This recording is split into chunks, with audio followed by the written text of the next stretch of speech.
Welcome. In this video, I'm gonna show you how to change your YouTube from light mode to dark mode.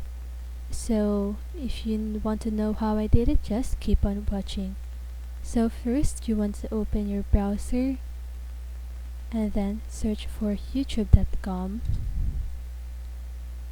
and then you want to click on your profile so you can see it on the upper right side of your screen beside the bell icon or the notifications icon. So after that, you can see here appearance, so it says light.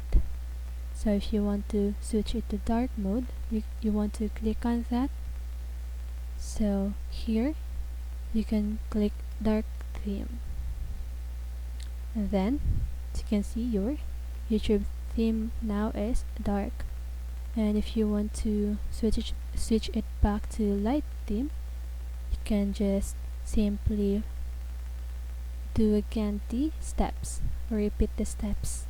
So click your profile, then appearance, and then light theme. Then there you have it. I hope this video helps you, and if it did, make sure to like, subscribe, and hit the bell notification so you won't miss a video. See you on the next one, and have a great day.